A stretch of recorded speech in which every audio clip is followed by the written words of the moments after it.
The dusty roadside diner sat quiet under the late afternoon sun, its windows glowing honey gold as the light stretched across the chrome of the parked bikes. Inside, the crew unwound in their usual corner, trading low jokes over the soft hum of an old jukebox. Their leather vests looked rough, but their manners weren't. They thanked the waitress by name, teased her kindly, and slipped a couple extra bills on the tray just because she'd had a long day. It was the kind of easy moment they all needed, the world briefly calm around them.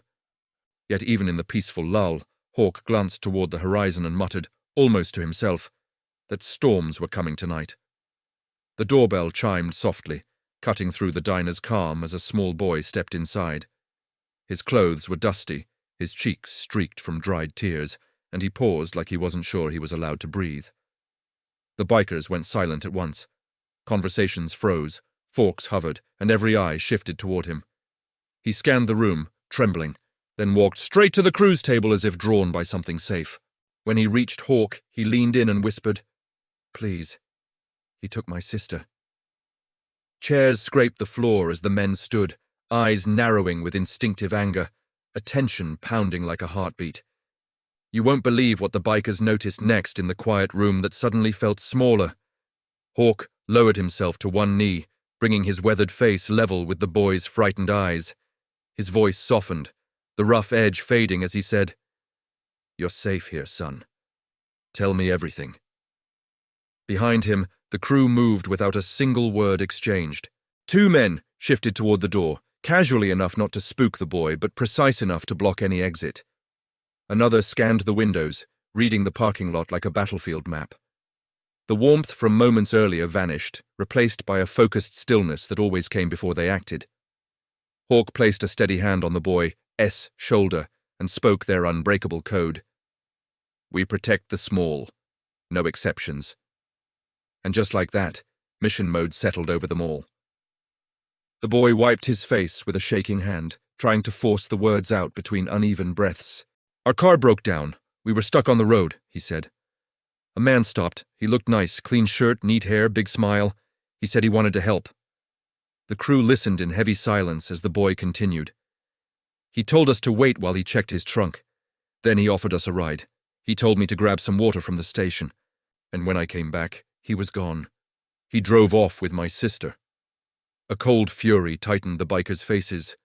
Hawk's jaw flexed, controlled but fierce, as the truth settled in, a friendly mask hiding something rotten underneath. The crew moved fast, splitting across the diner and parking lot with a silent precision that came from years of riding together.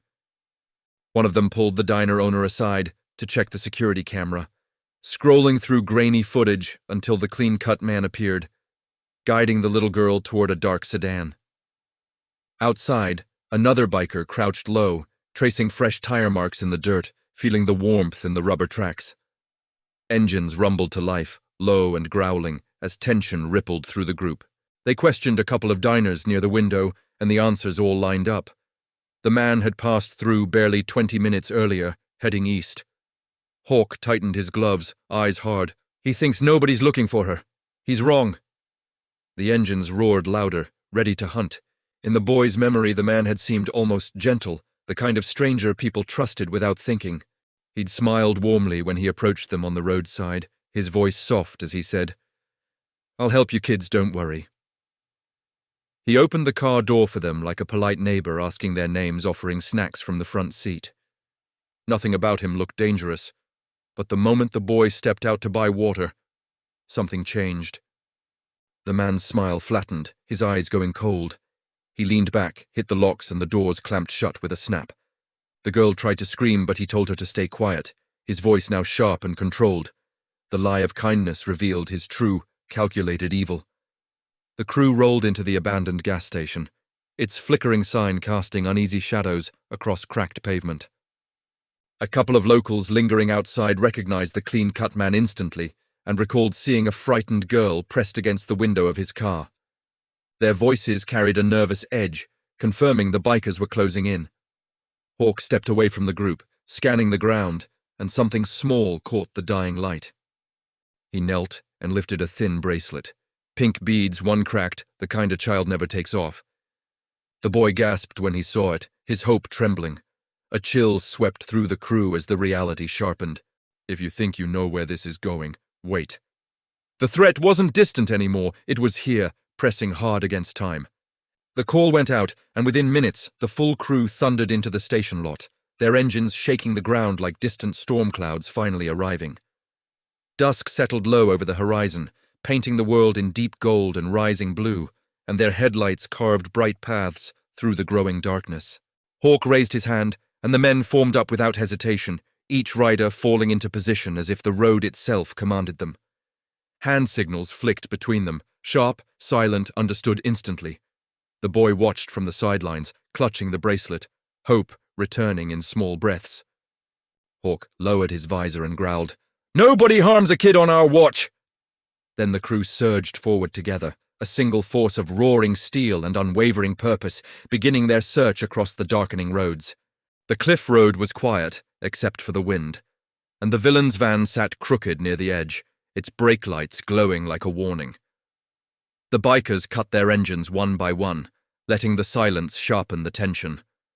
Hawk motioned for the crew to spread out, and they moved into position with the slow, deliberate steps of men who had done this before. From inside the van came a faint cry, the little girl's voice, thin and trembling. Hawk's jaw tightened as he approached the driver's side. The man stepped out quickly, forcing a practiced smile. "I was just helping her," he insisted, palms raised. But when Hawk told him to stay still, the villain bolted toward the cliff's curve. 3 bikers intercepted him, blocking his path with heavy boots and unmovable bodies. He swung wildly, panic breaking through the mask, but he was disarmed in seconds, pinned hard against the dirt. Hawk opened the van door gently, lifting the terrified girl into his arms. He looked back at the man struggling on the ground and said, voice low and unwavering, "You picked the wrong kids today." The cliff road was quiet except for the wind, and the villain's van sat crooked near the edge, its brake lights glowing like a warning. The bikers cut their engines one by one, letting the silence sharpen the tension. Hawk motioned for the crew to spread out, and they moved into position with the slow, deliberate steps of men who had done this before. From inside the van came a faint cry, the little girl's voice, thin and trembling. Hawk's jaw tightened as he approached the driver's side. The man stepped out quickly, forcing a practiced smile. "I was just helping her," he insisted, palms raised. But when Hawk told him to stay still, the villain bolted toward the cliff's curve. 3 bikers intercepted him, blocking his path with heavy boots and unmovable bodies. He swung wildly, panic breaking through the mask, but he was disarmed in seconds, pinned hard against the dirt. Hawk opened the van door gently, lifting the terrified girl into his arms. He looked back at the man struggling on the ground and said, voice low and unwavering, "You picked the wrong kids today." The girl spotted her brother the moment Hawk set her down, and she ran into his arms with a cry that cracked every biker's chest wide open. The boy held her tightly, burying his face in her shoulder, as relief shook through him. The crew stepped back, giving the kids the small circle of safety they deserved, watching the reunion with quiet pride. Sirens echoed up the cliff road as police vehicles rolled in, lights washing the rocks in red and blue. Officers moved in to take the villain, still shaken and defeated, into custody. Hawk met the nearest officer's eyes and spoke firmly, the weight of the night in his voice. "Handle him right. Kids deserve better than this world gives." When the officers stepped away, the little girl approached Hawk with hesitant steps, her small fingers clutching the pink-beaded bracelet he'd found. She lifted it toward him, eyes shining with gratitude far too heavy for someone her age. "You should keep it," she whispered. Hawk shook his head gently and knelt so they were eye to eye. Taking her hand, he slid the bracelet back onto her wrist, fastening the cracked bead with care. "Keep it," he said softly. "It's your strength, not mine." She smiled, a fragile, hopeful thing, and Hawk felt something settle inside him, knowing innocence had been protected and courage quietly restored.